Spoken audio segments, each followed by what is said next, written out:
Hello there, and welcome to another edition of Forza Top Gear Laps. Today we're taking a look at cars from the land of the rising sun. These are the cars of Japan. We begin with a technically Japanese car, 2017 Acura NSX, 577 horsepower, 623 foot-pound torque, 3,803 pounds of weight, the most powerful car here today, also the torquiest vehicle here today. Now, of course, while this is badged as an Acura, which is an American company, everywhere else in the world this is known as the Honda NSX, and that is why it is going in here. The modern day Honda NSX is actually one of my favourite current supercars. I really like this car. It is maybe possibly my favourite NSX of all time, don't crucify me for that, but I just really like the way the brand new NSX looks. I kind of like the technology behind it. I'm not really a huge fan of hybrid supercars, but this particular one is quite interesting to me.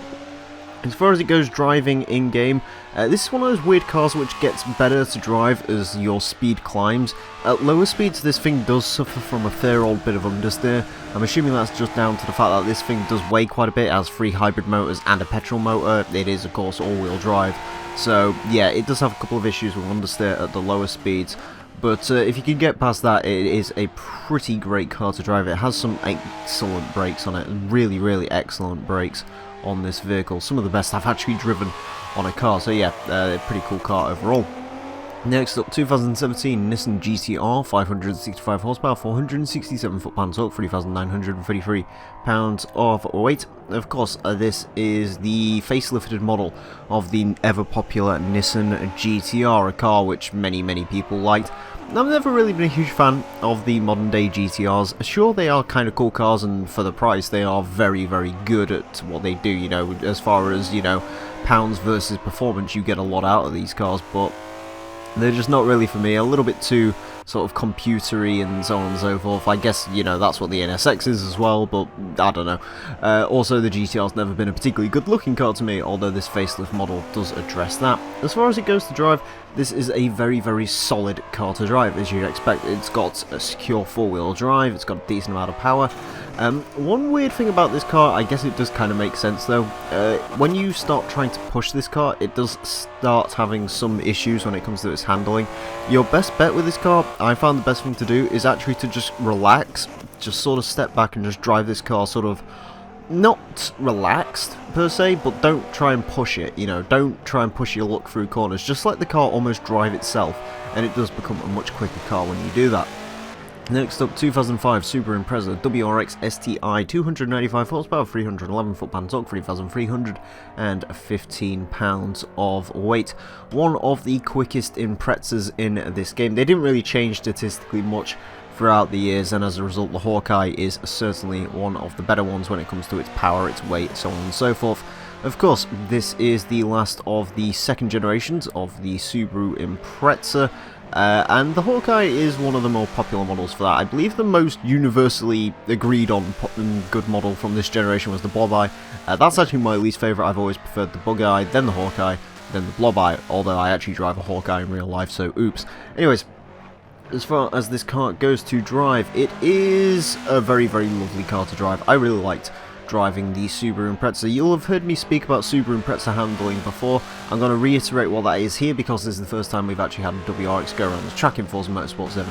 Essentially what it is this car is all-wheel drive. It is lovely to drive. It's got a few shakes in the suspension. It is a road car after all. But other than that, it is a phenomenal car to drive. The only thing it does have is at all times it sort of has a tinge of understeer. That's sort of always on the car's handling. It doesn't ruin the car, and for me personally I prefer understeer to oversteer, so it's very easy for me to counter, but it's sort of always there, but nevertheless it's still a fantastic car to drive. Next up, 1999 Mitsubishi Lancer Evolution 6 GSR, 280 horsepower, 300 foot-pound torque, 2,822 pounds of weight. Of course, when you get an Impreza you have to feature a Lancer. And, well, I bought my favourite model of Lancer in this game, the Evo 6. Yeah, probably my favourite model of the Lancer Evolution of all time. I do like the Evo 3, I do like the Evo 9 a lot as well, but I figured we would feature the 6 here, of course, the rally weapon of Tommy Mackinnon. Yes, the Evo 6 is, well, essentially kind of like the Subaru. It is around about 300 horsepower, 4-wheel drive, and as a result, it does drive pretty similar to the way the Impreza drives. I would say, in the terms of the Evo, it has a little bit less understeer to it. However, it does have a bit more body roll through the corners. It is also very slightly faster than the Impreza. I mean, it does weigh 500 pounds less. As far as it would go in a drag race, I'm assuming the Evo 6 would beat the Impreza, but probably only just.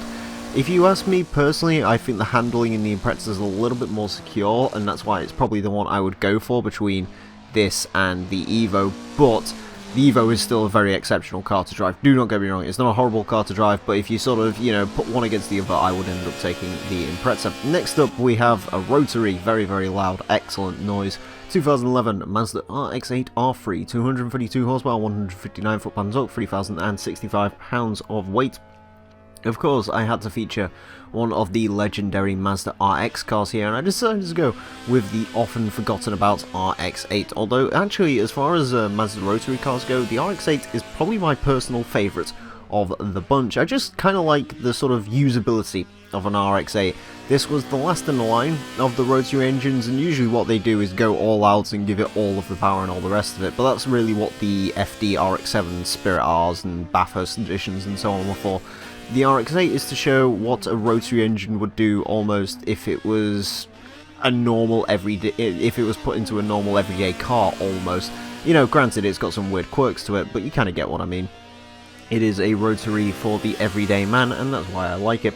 As far as the RX8 goes to drive, it is huge fun to drive. This car, probably one of the more fun modern cars I think I've actually driven in this game. It just sort of, you know, it's got a little bit of playfulness to it. Not necessarily the quickest car in the world, but I do like a car which has a little bit of a playful atmosphere to it. Of course, it does make a fantastic noise. Rotary engines are very loud and very, very cool. You know, some people probably absolutely hate the noise a rotary engine makes, but me personally, I adore it. Next up, we have, well, a pretty legendary hot hatch from Japan. The 1997 Honda Civic Type R, 182 horsepower, 118 foot-pound torque, 2,403 pounds of weight. This is the least torquey vehicle here today. It is also the lightest vehicle here today. Of course, the torque figures are horrendous, cause haha VTEC.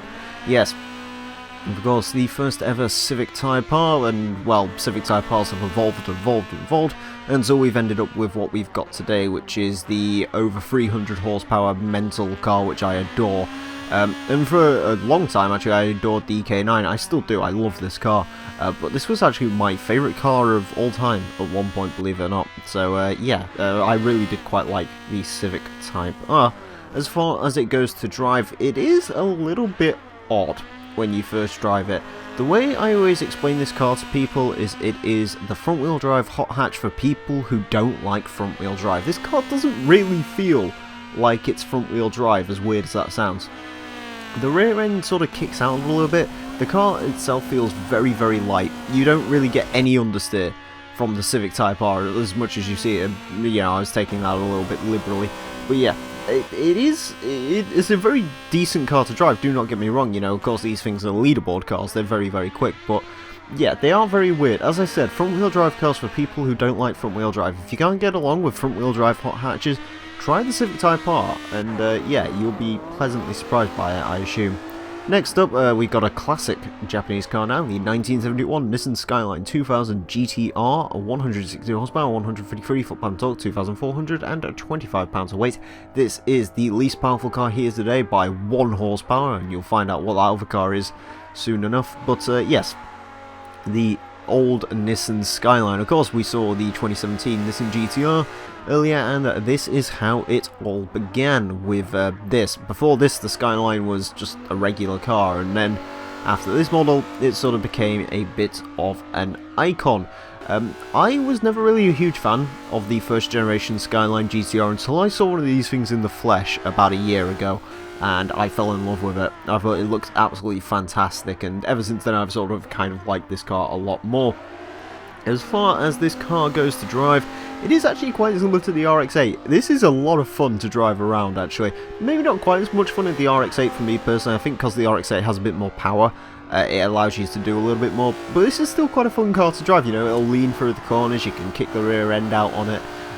It sort of keeps you on your toes, which is very good to see in a car that is, you know, sub 300 horsepower. Not a lot of cars can really claim fame to that. But yeah, the Skyline is a very, very fun car to drive. Very neutral driving car. It doesn't really have bias towards understeer or oversteer.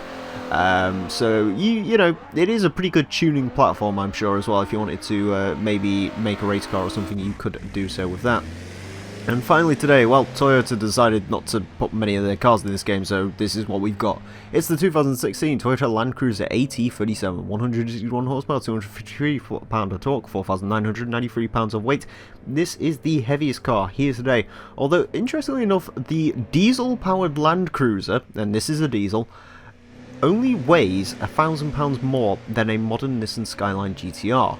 Oh, sorry, a modern Nissan GTR, I should say.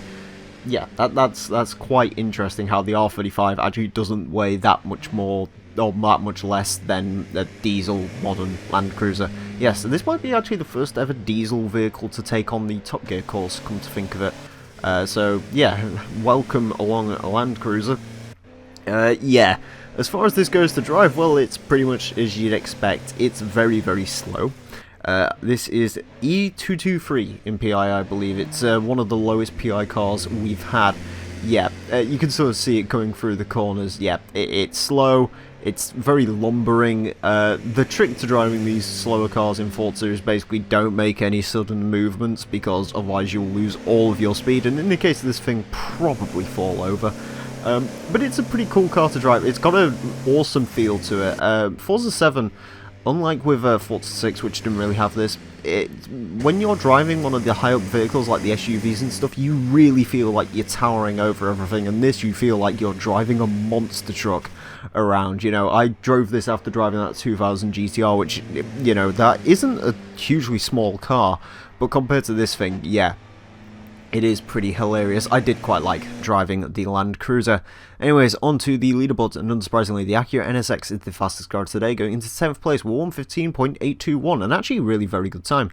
Does beat out a Ferrari 458 Italia, not too far off an Audi R8 V10 Plus. Bear in mind, you know, the V10 Plus has 50 more horsepower and weighs about 400 pounds less than the NSX. That's a pretty good showing. 2017 Nissan GTR goes into 15th place with 1:17.610, making it 0.3 seconds quicker than the older GTR, the 2012 model, so progress there. Moving down the board some more, we find the Evo 6 in 51st place with 124.936, fractionally quicker than an Evo 10. Subaru Impreza WRX STI 2005 goes to 53rd place with 125.019, making it slightly quicker than Dodge Charger SRT 8. But you can sort of see, you know, those Evos and WRXs are really cramped together. You can sort of see why those cars really did have a very bitter rivalry, because as it turns out, they are very rather similar, unless it's the Evo 8, which you can sort of see poking at the bottom of the board. Moving down some more, the Mazda RX8 R3 goes in 67th place with 127.749, slossing it in between a Nissan 300 ZX Twin Turbo and an Alfa Romeo Giulietta Quattrofoglio Verde. Yeah, a pretty interesting time for the RX8, about where you'd expect it to be with some of the more modern standard cars. The Honda Civic Type R goes in 77th place with 129.868, making it 0.5 seconds quicker than an FC RX7. It is slightly slower than a Firebird Trans Am and a Fox Body Mustang, but yeah, that's a pretty good showing for the Civic. Wasn't expecting it to be quicker than an FC, but there you go. And moving down once more, the Nissan Skyline 2000 GTR goes into 87th place with 134.473, being slightly quicker than an Alfa Romeo Montreal, and it is actually, yeah, about a second quicker than the Nissan 240SX. And finally today, the Toyota Land Cruiser is the second slowest car we've ever had, 94th place at 144.859, only being saved from the bottom spot by the Volkswagen Beetle. Yeah, a Land Cruiser is slower than an original 1953 Corvette. So now you know. I'm sure there wasn't any doubt to begin with. Anyways, friends, that is it for this episode of Forza Top Gear Laps. I do hope you enjoyed. In the next episode, I'm going to be taking a look at some British cars, so join me for that. Until then, farewell.